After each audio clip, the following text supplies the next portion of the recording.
Hello and welcome back to American Cinema, Lecture 2. This week we're covering the Cold War, roughly 1950 to 55. Of course, the Cold War extends beyond that, but this is the period where America is really quite paranoid. You have the HUAC hearings and you have the McCarthy hearings in the Congress, searching for communists. This is also the time of the Korean War, sometimes called the Forgotten War in America, and a precursor to what will come in Vietnam. So America has pit itself against the Soviet Union in a Cold War between the two great rival superpowers left after World War II. Now, how does that translate into Hollywood?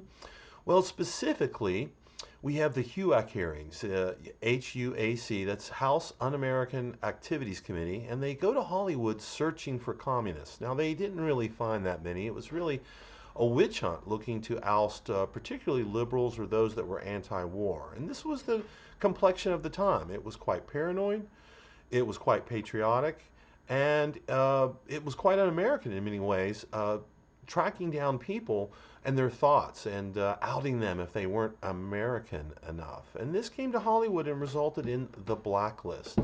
Many actors found themselves without the ability to get employment because they were on a secret blacklist. Most of these people were anti-war and anti-fascist prior to the war.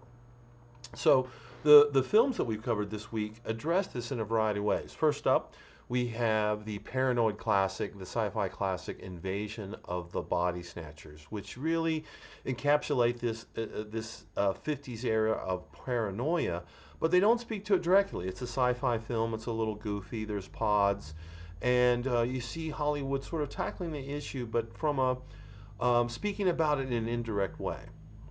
A little bit more directly, we have next On the Waterfront, a complete classic, Oscar winner, Best Picture, a film that really cements Marlon Brando as the generation's greatest actor, and it comments directly on what's going on with the HUAC hearings. In fact, indeed, the director, Elia Kazan, very famous, very important director, had testified before the committee, something that pissed off a lot of his contemporaries and turned them against him.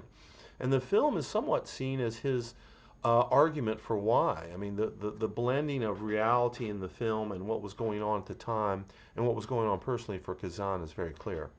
Additionally, the film introduces us to something called method acting. Now, it's been going on for some time. There were many practitioners. You'll learn about that in the video compilation.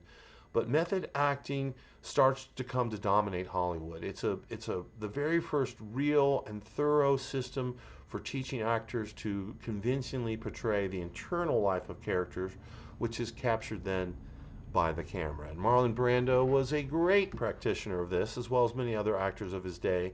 James Dean, who we'll meet next week.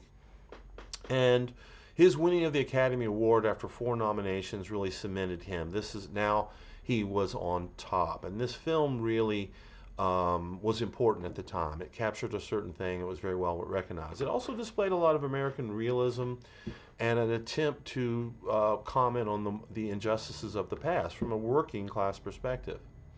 Finally, we have The Searchers, a classic Western, John Ford, John Wayne, really exemplifying the genre, although this is a revisionist Western in the sense that there's some addressing of the racism. Now, there's still whitewash casting with Natalie Wood as a native indigenous person, but it's very typical of Hollywood at that time.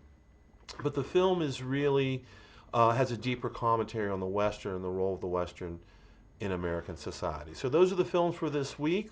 I hope you enjoyed the lecture. Make sure to watch the video compilation, and we'll see you next week. Reach out with any questions, and have a good one.